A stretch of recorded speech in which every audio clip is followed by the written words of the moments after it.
YouTube world, boxing community, boxing fans all across the YouTube world. What's happening? What's happening? This is Nocturnal Thoughts, Boxing After Dark. Man, talking about burning both ends of the candles. I've been up for damn near 2 days in a row, but I got my second win, you know what I'm saying? And I had to come and download a video real quick. I edited, put some little, you know what I'm saying, I add my little twist to it and put it out probably tomorrow. And I'm just gonna hit this one and you know what I'm saying, move on with my day. You know what I'm saying? Get some rest, get some Z's in. You dig? But first of all, let me say this. All my new subscribers, I salute you, man. I appreciate you. You already know. Anybody that just clicked on the channel, hey, take you just a second. Click on the subscription button, the subscribe button, the notification. Leave me a thumbs up. Leave me a comment. You know what I'm saying? So we can chop it up and build the family, man. I appreciate you. Straight like that. You know what I'm saying? All day, every day, man. I appreciate you. Quick shout out to Aries Zodiac. Just straight like that. Had to. You know what I'm saying? Go check him out. Go check out his channel. Dude is just authentic, 100% genuine, real dude. You know what I'm saying? Go click on him. Subscribe to him. Check him out. Tell him Nocturnal sent you. Bow. Okay. This video is no disrespect to anybody, because I always say respect, respect. You know what I'm saying? You dig what I'm saying? Everybody got an opinion. Everybody got a different perspective. Everybody got to follow their own compass. You know what I'm saying?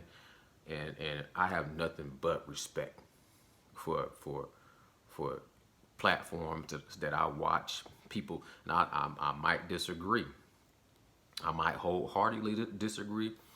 I might wholeheartedly disagree, or I might be somewhat on the fence whether I agree with certain points you might make and then disagree with other points that you might make. You dig what I'm saying? But at the end of the day, man, it's all respect, man. I'm not malicious or trying to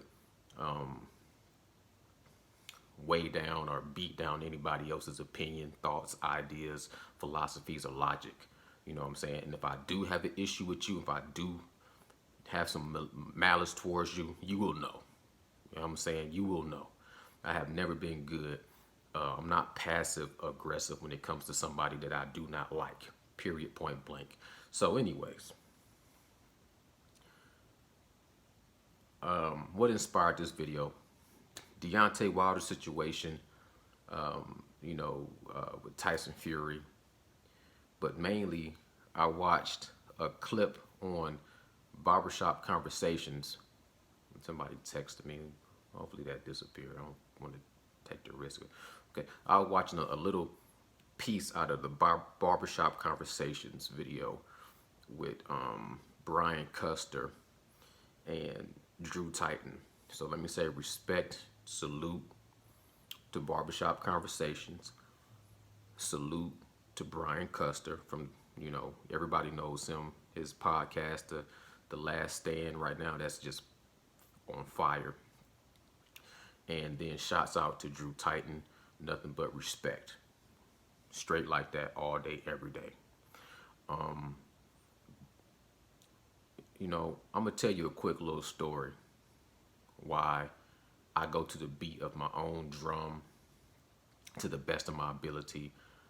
You know what I'm saying? I lead my own thoughts. I follow my own lead. I don't blindly follow the leader. You dig what I'm saying? Quick little story. You know, rest in peace to my father. You know what I'm saying? I got this in a tribute to my father right here, if you can't see that. You know what I'm saying? The son never forgets. My father was a Vietnam vet. You know what I'm saying? If you want to look at that.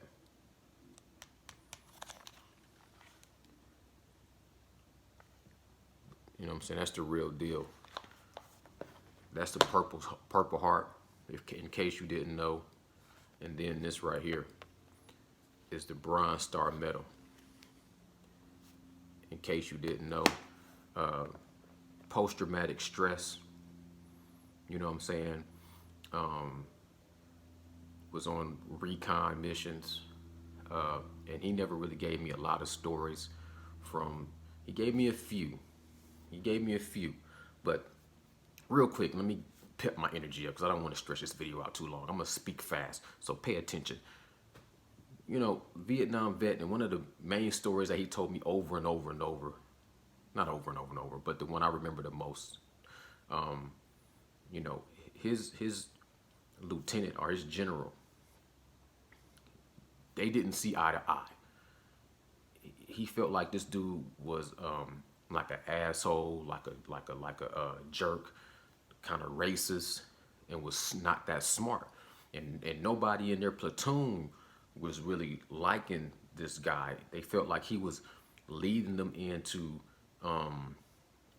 compromising situations, and they didn't like him. My father, my dad didn't like him, didn't respect him. He felt like dude was an idiot, was a moron, and was racist, right? He said one day he led, the general led them straight into an ambush. And my father said he seen it coming, and he was so pissed off. They was taking fire, right? They was taking fire, and he seen his general crouch by a rock, you know what I'm saying, avoiding bullets. And my father said he just snapped, and he took aim at him, and he took a shot, and he missed, and the bullet hit right above his head of the general, and this general kind of looked back and made eye contact with my father. Now, they survived that situation. Later on, he says his general or his lieutenant, he said he walked up to him. My old man name was, we'd call him Hank. He had different names, but in the military they called him Hank. You know, his real name was Henry. He said he walked up to him and he said, "You tried to kill me, didn't you?" And my dad said he looked at him and he said, "Yeah." Now, I don't know how all that situation got resolved. You know what I'm saying?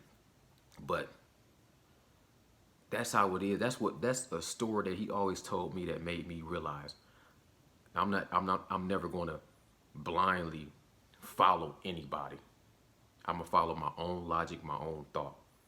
You know what I'm saying? And it just was always crazy to me because in that atmosphere, in the jungle, in the sticks, where if you had a problem with somebody and you didn't like them and you seen an opportunity, you know what I'm saying, you could just take somebody out.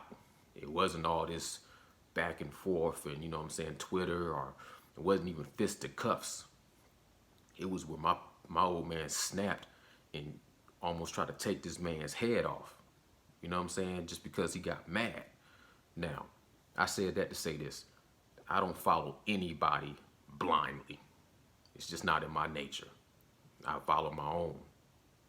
You know what I'm saying? And I pray to God, to Jah, to whatever you want to call it. I pray and I hope for guidance and serenity and wisdom. So, listening to Drew Titan in the LDBC, because I'm not going to even call these guys the alphabet boys. I hear some people that kind of just disrespect that community far beyond what I would do. You know what I'm saying? Because a lot of those guys, I've been watching them for a while, and I respect them, but I feel like on this Deontae Wilder situation, they just off. They just wrong, and it's just not a good look. I've been saying that for the longest. I feel like with this Deontae Wilder situation, it just really don't add up. It just really, I respect loyalty. I respect loyalty. You know what I'm saying? But at the end of the day, things still have to make sense. And when it don't add up and it don't make sense, you know what I'm saying, I have to start to you got to use your own common sense. You got to say, you know what, this shit just don't add up. And at the end of the day, man, I just walk away from it. You know what I'm saying? Mind my own business, first of all, but you just walk away from it because the Deontay Wilder, the glove gate, you know, if go watch the clip. I know all of you watched the clip with Drew Titan when he talked to Sugar Hill, and you seen the interview when he talked to, you know what I'm saying, Brian Custer. And I'm just saying that some of the same things that Drew Titan, and with all respect to Drew Titan, and I am subscribed to his channel. I do watch some of his videos, and he's been doing like a co-host with Fanon International, and I have checked in and listened to that a couple of times, and I respect those ideas and logics. But when it comes to Deontay Wilder, I'm good with conspiracies.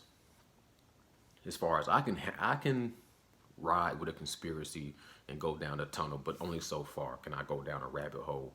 I can, you know what I'm saying? I can hear. The thing is with Deontay Wilder, if it would have just been left at, it should have been left at this.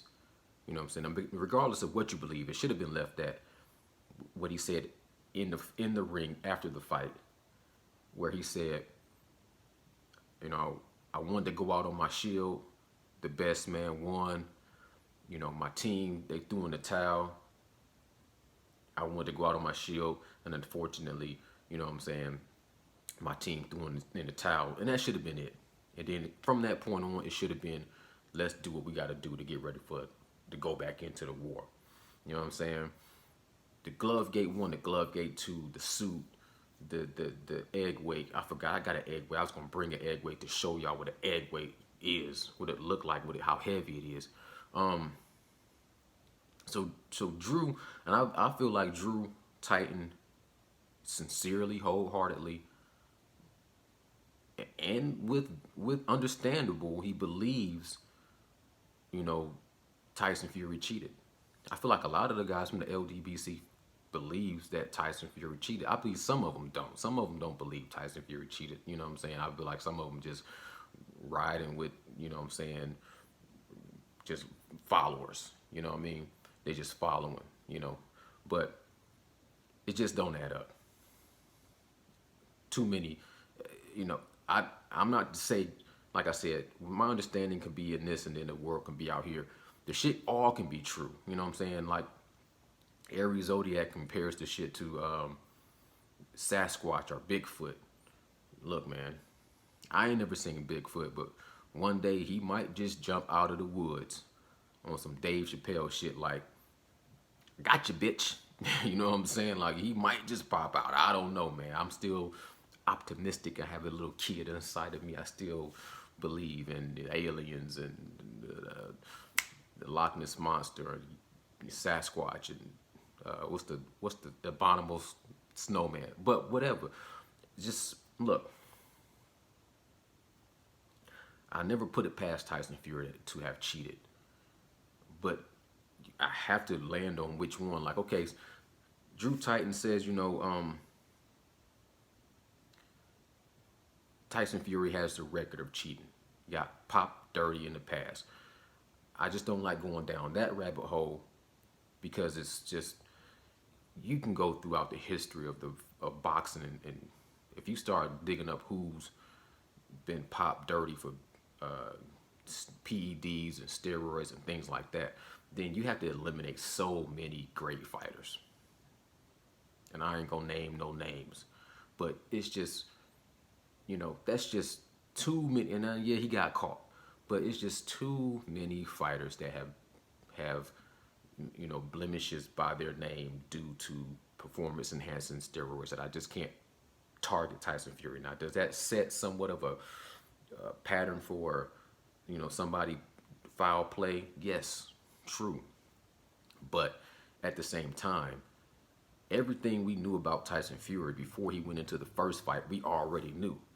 So I can't, that erases the fact, if you know he was dirty, you know he popped, you know what I'm saying, you're gypsy, and gypsies play by their own rules, and they believe in cheating. They feel like if it ain't cheating, it's not a fair fight. You know all this going into the fight. Either you supposed to A, catch all his cheats, or two, accept that he's going to come in dirty and you still got to beat a dirty fighter. He's going to find some way to cheat one way or another. So you can't say you can't play against a cheater and then once he cheats you can't call him out on his cheating. If you go into the game knowing that he's a cheater, you know as a grown man that you're going to, now, I know some of you not going to agree with that. I'm not going to argue that because everybody has their own beliefs on even playing fields, right? But on a warrior battlefield, there's never even playing fields. It's a war. It's a battle. These is gladiators. It's going to be handicaps and it's going to be uneven. Period. Point blank. Everybody always trying to find an edge over their competitor one way or another. I've seen football teams just do something different to their grass to give them an edge on this. You know what I'm saying? Whatever. So Drew Titan says, well, yeah, he's been dirty in the past. Okay, cool. But we knew he was dirty in the past. Okay. After the defeat in the second fight, then we go back and we look at the first fight and we look at the glove gate. The glove is coming down. Okay, cool, man. The glove is coming down. You see Jack Reese fix the glove. You kind of see Ricky Hatton mess with the glove. You see him pulling on the glove. But to say his wrist was down here, okay. But and you say your wrist being down here, you cause so much damage. Okay. But if that's the case, then why did the first fight go 12 rounds and you didn't see Deontay Wilder go down one time? And his wrist was his hand was down in their wrist to where he's causing more damage. But he did more damage in the second fight. In the first fight, his glove was loosey-goosey, flip-floppity, whatever. But he didn't do no damage in the first fight. Okay, cool. I'm cool with that. We rolling. We cooling. The respect level, if you look at a pie chart for Deontay Wilder, respect level is still full at this time. Okay, look at the second glove gate and you see the picture with the glove looking like the Incredible Hulk smash gloves. You can see all the fingers. You see one picture. You see a few other pictures that maybe the glove is smushed in. But, we don't see hardcore evidence. We see a picture. And like I said, I can look at a picture. You believe none of what you hear and only half of what you see. And when it comes to what you see on the internet, you can't believe hardly nothing that you see. So I'm not a expert on tampering, Photoshop pictures and watermarks, and I'm not an expert on that. I give it the benefit of the doubt. Okay, maybe his glove was special ordered to have that didn't have all full padding. Okay, he didn't have full padding. Is that cool? No, that ain't cool. You know what I'm saying? Does that need to be checked out, investigated? Yeah, investigated. But then when you turn around and say, well, he had an egg weight in there. Okay, can't have your cake and eat it too. Is there egg weight in there? Or is it the padding out? Okay, Deontay Wilder ain't coming out and co-signing none of this stuff, so my respect level is still a full chart, pie chart, still full. Like, okay, we just see what all this stuff come out. We'll see how it comes out. If it don't come out in the wash, it'll come out in the rinse. Let's just see how it plays out. Right? Never mind the suit. The spiking of the water. Now, when he fired Mark Breland, the respect level was still, it was starting to have a little slice cut out. But I'm like, you know what? I understand that he fired Mark Breland because Mark Breland threw in the towel. And Deontay Wilder, maybe he's just that type of a warrior, gladiator, that he just really, maybe some people are not fathoming the idea of this man really was willing to go out on his shield. Okay, cool. He wanted to go out on his shield. Mark Breland gave up hope, gave up faith, threw in the towel and quit. And as a warrior, Deontay Wilder can't go into another fight when he knows that his trainer will give up on him when he's at that level of adversity where he's hurt and getting beat down, because he was getting his ass whooped. And Deontay Wilder, knowing even if he goes to make the adjustments, a few adjustments that he can make, if he goes into the fight, he knows he's still going to be taking an ass whooping before he can land a punch, because he always is usually behind. So he's knowing, if I go in here again and I fight this guy, most likely it's still going to be some moments in the fight where I look bad. And in the back of my mind, I know this guy is going to quit on me. So he can't go in that fight with somebody that he felt like gave up on him. Now, some people say Mark Breland saved his life. Some people say Mark Breland saved him for further embarrassment. I don't know about either one of those things, because I don't know if it's embarrassed to get beat in a boxing match, just boxing. I don't know if he saved his life, because I don't know if he was going to die. But I do know that Mark Breland saved him for further punishment, period. He was about to get punished. He was getting punished. They could have stopped the fight 2 rounds back and it would have been okay, definitely in the 6th round. So he did save Deontay Wilder from being further punished.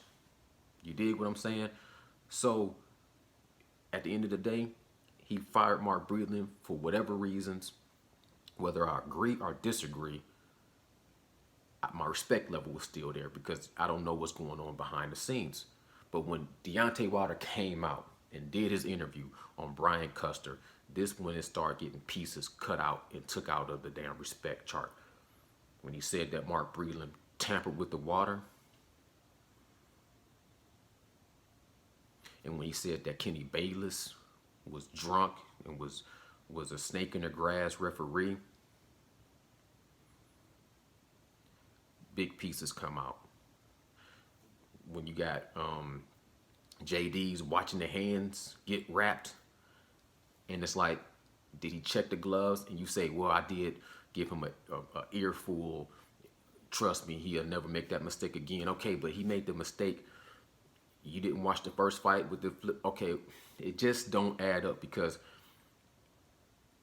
egg weight, like if I hit you with some brass knuckles on repeatedly, most likely you ain't never getting up. You're gonna be beat to death. Now, I'm 200 pounds. I'm not 270 pounds. Let me say this. The egg-shaped dent. This is where Drew Titan loses me. Because up until this point, I'm following the bouncing ball. But you get to this point, and it's just too many contradictions, because he has a dent in his head. But later on, and not too far later on, Deontay Wilder is like you said, going scuba diving. Now, I don't know how deep he went, but whenever you go underwater, there's going to be different pressure internally in your skull. Your ears pop. And I'm sure he had on equipment, but when did he get a pass from his doctor who just recently discovered this dent? I mean, how fast did he heal from this dent in his head to where he could go underwater and the pressure didn't cause further damage? Like when you get a concussion, you have to wait 24 hours or something like that before you go to sleep, because you don't want to slip into a coma. Okay, cool. He went underwater, no big deal. Then I see him with the video busting off these bazookas and AKs and, whatever. Professionals, boom, earpieces on. I can't imagine after getting your head dented like that, you busting off guns and going, underwater and dancing and doing all these things. Like, I had an Uncle Mike. I still have an Uncle Mike. He's still with us. My Uncle Mike was brolic.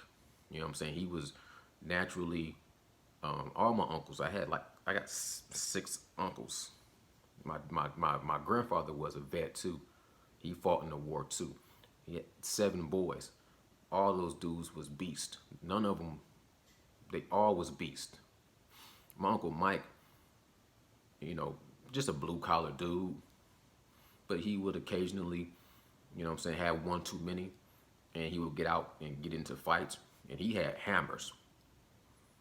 I mean, he had, not in the tool shed, not tucked under the bed hammers, but he had those hammers. He one-hitter quitters. But he would get a little too inebriated and he got into an altercation with some police officers down in the South in Atlanta, Georgia, and he got his head busted in with a billy club.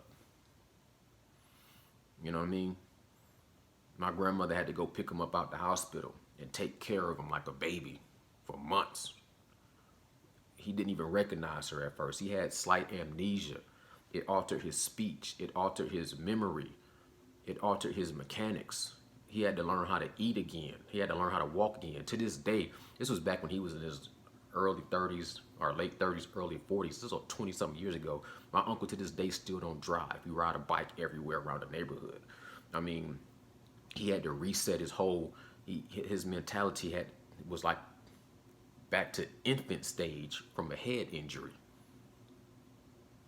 So it don't make sense to me that you can take that kind of drama to your dome and recover so quickly. Then you said, Deontae Wilder said he scratched my ear with his fingernail. So either you got no padding, or you got an egg weight, or you got your fingers to where you can scratch. It just don't add up. You can't have a whole mosaic amount of pictures of excuses. It just turns into a conspiracy. That's why I say you should have stuck with one. I would have been cool with it. Would have been like, look, man, the best man won. We gonna come back and beat him in the next match. There is some foul play with the gloves. Enough said. That's all we gonna say. You know what I'm saying? We gonna come back and beat him. Leave it at that. You know what I'm saying? I think what it was initially Deontay Wilder came out there underprepared, maybe put on a little bit too much muscle, maybe had something happen to his leg in the training camp, maybe his suit was too heavy, because running in a training suit with 40 pounds and walking to a ring with a suit that's 40 pounds might build up lactic acid differently in your legs. I don't know. Either way, I don't believe, I ain't saying I'm not saying it's impossible, but I don't believe in the whole water being spiked. You know what I'm saying? Either way, at the end of the day,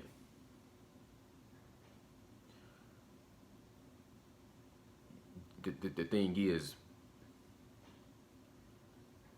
first of all, I don't like, how can I say this?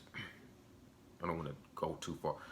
What I'm saying is, I feel like his first thought that came to his mind, even though I don't feel like it was an excuse, it was an explanation. I think his suit was an issue and his weight was an issue, plus the way Tyson Fury fighting him was an issue. And I think when he came out with that, and that came out in the way the media took it, and the media made it this big joke. Oh, the suit. Oh, I never heard an excuse so ridiculous. And you know what I'm saying, Stephen A. Smith and everybody just going on about how this suit situation was so fucking comical. And I think it just was too embarrassing, and it led into, well, let's not blame it on the suit. Let's find other situations to blame it on. That's what I think happened. You know what I'm saying? And that, I would even been cool with that too, save face. Where I lost respect at was saying Mark Breedlove spiked his water and throwing Kenny Bayless under the bus, saying he was drunk and he was paid for and he was a snake in the grass. Because every time I watch that fight, I see Kenny Bayless doing his best job to keep Tyson Fury up off of him, stop dirty boxing, and took away points. So, you know, like I said, man, I respect Drew Titan, but I don't follow the logic. Even though I do understand where he's coming from, and certain things I do agree with, but Tyson Fury probably is a dirty fighter. But this is boxing. I think you take the dirty fighter and you are over exaggerating it for the sake of Deontay Wilder. But we'll see. If it all comes to light that he's completely responsible for spiking water and egg weight and glove in the wrist and all that shit comes out to be 100% true, then I say, you know what? Yo, yeah. You know what I'm saying? Find a tall tree, find the guillotine, off with his head. But, I just don't like having that many excuses, you know what I'm saying, to where it's just you can't see the damn trees for the forest or the forest for the trees. It's just, the excuses just went on and on and on. Like this video is going on and on and on and on. So I had to follow my own logic and just say that we'll see what happens, man. Hopefully they get to fight in fight 3. I still want Deontay Wilder to win, just because. Ain't got nothing to do with the cheating aspect. I just want to see somebody come back and get some get back. But yeah, that's it for this video. I'm done with it, man. I've been done with it, but I just wanted to say, I just wanted to just put that out there, because I see, man, it's a lot of Chiefs and not enough Indians, and I'm an Indian.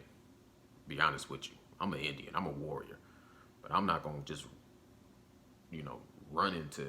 I'm not fodder. I'm not cannon fodder. I'm not gonna just run into an ambush, run into, what I'm saying, the enemy territory first in line and get my head bust off when I can see a smarter path. And the smarter path would have just been to everybody, what I'm saying, be like lasagna, be like the G in lasagna and move in silence and don't nobody say nothing. We don't want to hear about the excuse. I understand why y'all legally want to talk about the excuses, but if you're going to fight him in the 3rd fight, man, everything should have just stayed in camp within the community and then let Deontay Wilder come back and beat this man ass. And if he lose, but he lose like a man. If he win, then he could win, and then maybe he could have came out, like you said, with the tell-all book and say, look, man, look how he cheated me. Look at these pictures and this, that, and the third. But you let the cat out the bag. You can't put the toothpaste back into the tube. And now it's just a shit show. And it just made, in my opinion, it just made Deontay look bad. It made him look like he had a bunch of people that couldn't accept him losing. It made a lot of people talking for him and coming to his aid and coming to his defense and treating him like he wasn't able to defend himself, and it just wasn't a good look. It's still not a good look in my opinion, with JD's not really being under no hot light. You put Sugar Hill under interrogation, but JD's is getting a pass. I don't get that. You fire Mark Breland, but JD's is still in the corner where he obviously was sitting in there watching the man get his hands wrapped, and I just don't follow that logic. You know what I'm saying? So it is what it is, man. You know what I'm saying? I chalk it up to the game. I just chalk it up to the game. Like I said, I still respect it, and I don't like how a lot of people just come out and just shit entirely all over the LDBC, especially with, we see, like we see what it is. We see what it is with everything that's going on in the community and in the world. I mean, you see what it is. And like I said, I understand and respect loyalty, but at the end of the day, man, I respect logic too, and common sense. And, I might be on the wrong side when it comes down to the come down. But at the end of the day, I really ain't on no side. Like I said, I go to the beat of my own drum. You dig what I'm saying? I don't have to pick sides. I don't have to be, and that's one thing. That's why I came to the defense of Showbiz the Adult, because it don't make no sense for somebody to speak their mind and say, man, I feel like Tyson Fury just won because he had better skills. And then you have just a lot of people wanting to say, Showbiz the Adult is a coon, and what I'm saying, let's go attack Showbiz the Adult. And now all these people are attacking Sugar Hill. You know what I'm saying? I just don't rock with that. Anyways, I'm done. Nocturnal Thoughts. Salute.